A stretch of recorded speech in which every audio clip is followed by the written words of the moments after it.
ചെമ്പനിപ്പൂ സീരിയലിന്റെ പുതിയൊരു വിശേഷങ്ങളിലേക്ക് എല്ലാവർക്കും സ്വാഗതം. രേവതി വൈകുന്നേരത്തേക്കുള്ള ഫുഡ് ഉണ്ടാക്കിക്കൊണ്ടിരിക്കുമ്പോൾ വർഷ അങ്ങോട്ടേക്ക് വരുന്നുണ്ട്. ഇഡ്ഡലി ഇപ്പൊ റെഡിയാകും, ഡിന്നർ കഴിക്കുക എന്നൊക്കെ ഇങ്ങനെ പറഞ്ഞുകൊണ്ടിരിക്കുമ്പോൾ പക്ഷെ എനിക്കതൊന്നും വേണ്ട, ഒരു ഓംലേറ്റ് മതി, അതിനകത്ത് ഇടേണ്ട കാര്യങ്ങളൊക്കെ വർഷ തന്നെ പറഞ്ഞു കൊടുക്കുന്നുണ്ട്. ഇത് കേട്ട വർഷയുടെ അടുത്ത് നിനക്ക് ഓംലേറ്റ് ഒക്കെ ഉണ്ടാക്കാൻ വേണ്ടിയിട്ട് അറിയോന്ന് ചോദിക്കാണ് കേട്ടോ. എനിക്ക് ഓംലേറ്റ് ഉണ്ടാക്കാനൊന്നും അറിയത്തില്ല, ശ്രീകാന്ത് പറഞ്ഞു തന്ന റെസിപ്പിയാണ്. എന്തായാലും ചേച്ചി ഈ റെസിപ്പിയിൽ ശ്രീകാന്ത് ഉണ്ടാക്കി തന്നിട്ട് ഞാൻ കഴിച്ചിട്ടുണ്ട്, സൂപ്പർ ആണെന്നൊക്കെ പറയാണ് കേട്ടോ. ഇതാ ഇഡ്ഡലി ഞാൻ ഉണ്ടാക്കിക്കൊണ്ടിരിക്കുകയാണ്, ഇപ്പൊ തന്നെ റെഡിയാകും, നിനക്ക് അത് കഴിച്ചാ പോരെ. അല്ല ചേച്ചി, ഞാൻ കുറച്ച് തടി കൂടുന്നുണ്ട്. ആര്, നീയോ? ആ ചേച്ചി, ഇന്നലെ ഞാനും ശ്രീകാന്തും കൂടി സംസാരിച്ചുകൊണ്ടിരിക്കുമ്പോൾ അവൻ എന്നെ തടിച്ചു എന്നുള്ള കാര്യം പറഞ്ഞിട്ട് കളിയാക്കി. ഇല്ല വർഷേ, നീ ഇപ്പൊ പാകത്തിനുള്ള തടിയാന്നൊക്കെ പറഞ്ഞിട്ട് രേവതി ഇങ്ങനെ ആശ്വസിപ്പിക്കുന്ന രീതിയിൽ സംസാരിക്കുന്നുണ്ടെങ്കിലും അല്ല ചേച്ചി, എനിക്ക് എന്തായാലും ഫുഡൊക്കെ കൺട്രോൾ ചെയ്ത് എക്സസൈസ് ഒക്കെ ചെയ്ത് എന്റെ തടി കുറയ്ക്കണം, എന്നിട്ട് വേണം എനിക്ക് അവന്റെ അടുത്ത് 2 വർത്താനം പറയാനെന്നൊക്കെ വർഷ പറയുമ്പോൾ ശരി ശരി എന്ന് പറഞ്ഞിട്ട് രേവതി ചിരിച്ചുകൊണ്ട് ഭക്ഷണം ഉണ്ടാക്കിക്കൊണ്ടിരിക്കുകയാണ്. അപ്പോഴേക്കും വെള്ളം കുടിക്കാൻ വേണ്ടിയിട്ട് ശ്രുതി അങ്ങോട്ടേക്ക് വരുന്നുണ്ട്. വെള്ളം എടുത്ത് കുടിച്ചുകൊണ്ടിരിക്കുന്ന സമയത്ത് ശ്രുതിയുടെ അടുത്താണെങ്കിൽ രേവതി പറയുന്നുണ്ട് കേട്ടോ താങ്ക്സ് എന്ന്. എന്തിനാന്ന് ചോദിക്കുമ്പോൾ അല്ല, എനിക്ക് വേണ്ടിയിട്ട് നീ ബാമാൻറ്റിന്റെ കയ്യിൽ കൊണ്ടുപോയിട്ട് 2 ലക്ഷം രൂപ കൊടുത്തില്ലേ, അതും നിന്റെ താലി ചെയിൻ വിറ്റിട്ട്. ഇത് കേട്ട ഉടനെ തന്നെ ശ്രുതിക്ക് തരിപ്പിലങ്ങ് പോവാണ് കേട്ടോ. വർഷയാണെങ്കിൽ ശ്രുതി ചേച്ചി നോക്കി കുടിക്കുക എന്നൊക്കെ പറഞ്ഞിട്ട് തലയിൽ ഇങ്ങനെ തട്ടിക്കൊടുക്കുന്നൊക്കെ ഉണ്ട്. അല്ല, ഈ കാര്യത്തെ കുറിച്ച് രേവതിയുടെ അടുത്ത് ആരാ പറഞ്ഞെന്ന് അത് കഴിഞ്ഞതിന് ശേഷം ശ്രുതി ചോദിക്കുവാണേ. ബാമാൻറ്റിയാണ് പറഞ്ഞത്.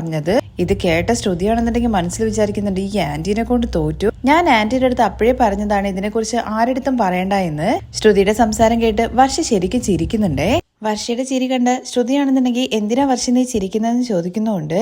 അത് മറ്റൊന്നും കൊണ്ടല്ല, ഈ പെണ്ണുങ്ങളുടെ സൈക്കോളജി എന്ന് പറഞ്ഞു കഴിഞ്ഞാൽ അവരെടുത്ത് ഒരു കാര്യം പറഞ്ഞിട്ട് ഇത് ആരോടും പറയരുത് എന്നുള്ള കാര്യം പറഞ്ഞ 48 മണിക്കൂറിനുള്ളിൽ അവര് അത് ആരോടെങ്കിലും പറയും, ഇല്ലെങ്കിൽ അവർക്ക് ഉറക്കം വരില്ല. ആ സൈക്കോളജി കറക്റ്റ് ആണെന്ന് വിചാരിച്ചിട്ടാണ് വർഷ ചിരിച്ചത്.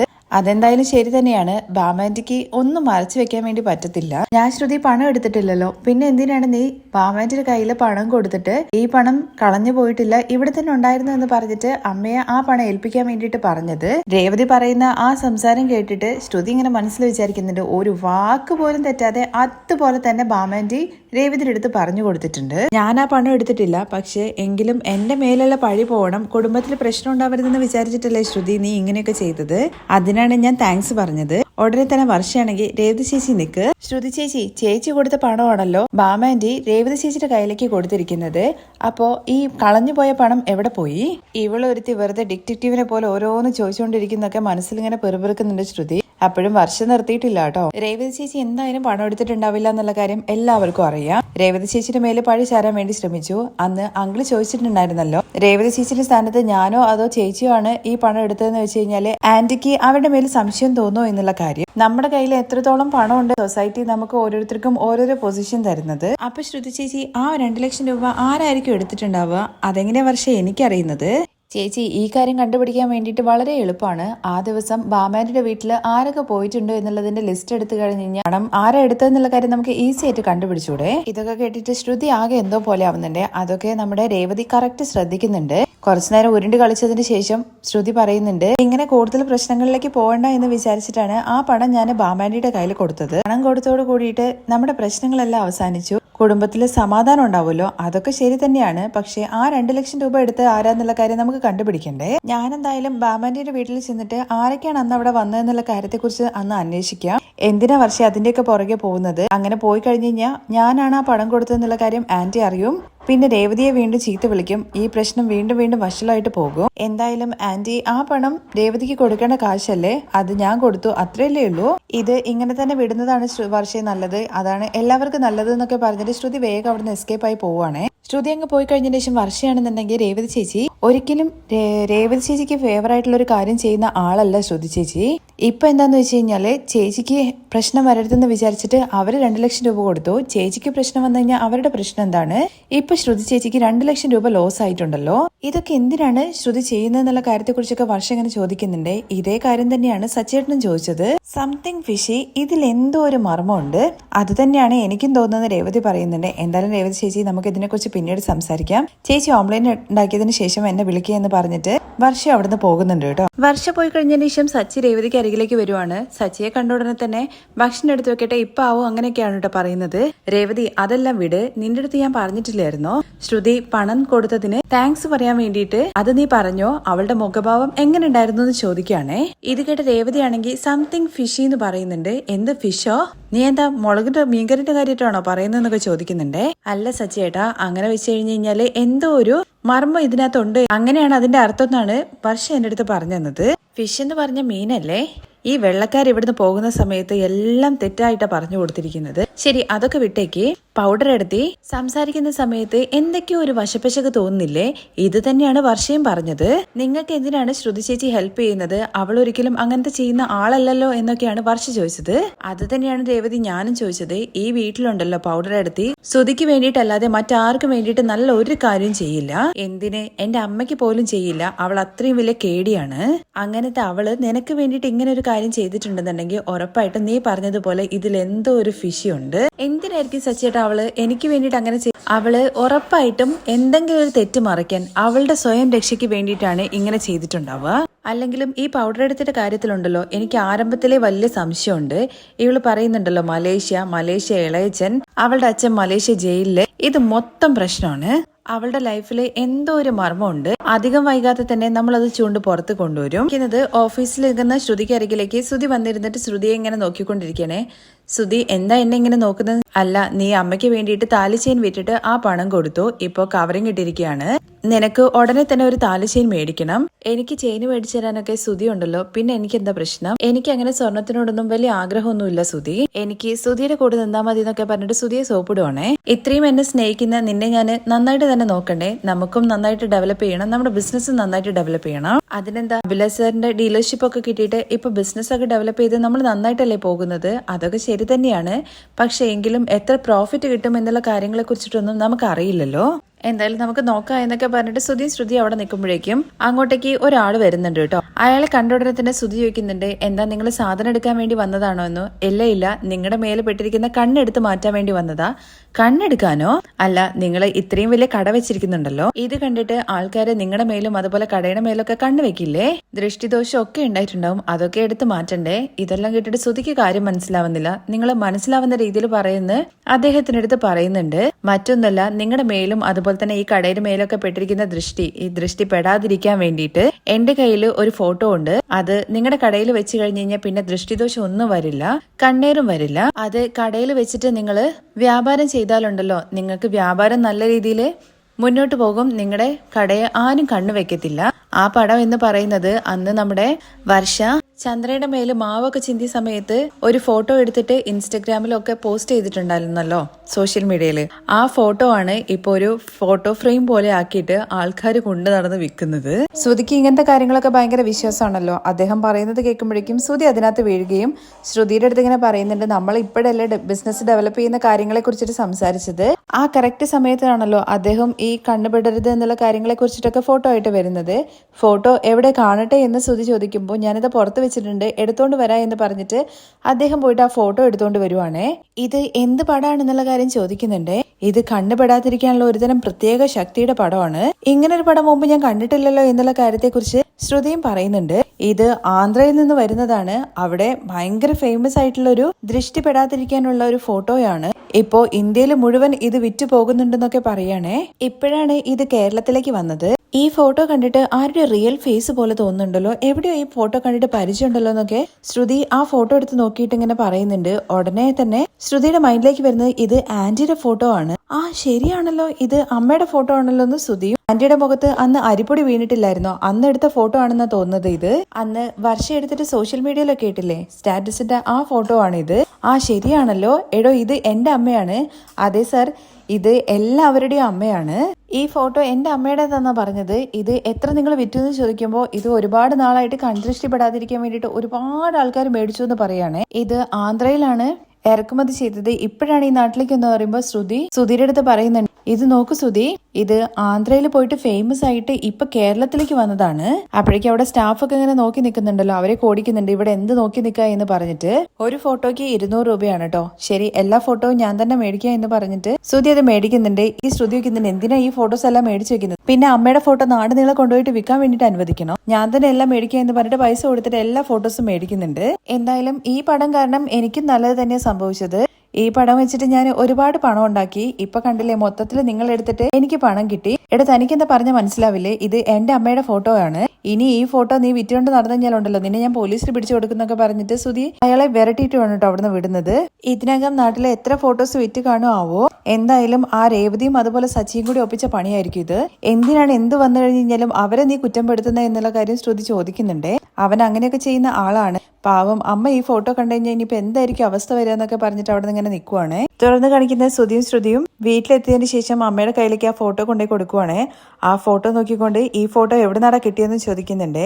അമ്മ അതല്ലേ പറഞ്ഞത്, കൺദൃഷ്ടി പടം എന്ന് പറഞ്ഞിട്ടാണ് അദ്ദേഹം വിറ്റോണ്ടിരിക്കുന്നത്. കടയിൽ വെച്ച് കഴിഞ്ഞ് കഴിഞ്ഞാല് കട നന്നായിട്ട് ഡെവലപ്പ് ആവുമെന്ന് വിചാരിച്ചിട്ട് മേടിച്ചു വെച്ചതാണ് ഞങ്ങള്. ഇത് വാങ്ങിക്കഴിഞ്ഞതിന് ശേഷമാണ് ഇത് അമ്മയുടെ മുഖമാണെന്നുള്ള കാര്യം ശ്രുതി പറഞ്ഞത്. അതിനുശേഷമാണ് അമ്മ ഞാനും ശ്രദ്ധിച്ചത്, ഒരുത്തനാണെന്നുണ്ടെങ്കിൽ റോഡ് മുഴുവൻ അമ്മയുടെ പടം കൊണ്ടുപോയിട്ട് വിൽക്കുവാണ്.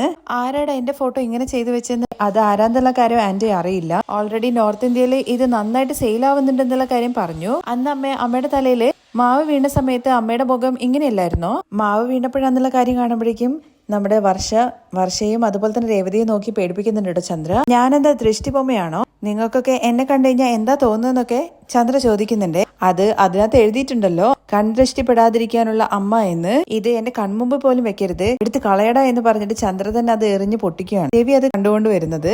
ഇതെന്തിനാ ചന്ദ്ര ദൈവത്തിന്റെ ഫോട്ടോ ഒക്കെ എടുത്ത് എറിയുന്നതെന്ന് ചോദിക്കുമ്പോഴേ സച്ചയാണെങ്കിൽ ഓടി വരുന്നുണ്ട്.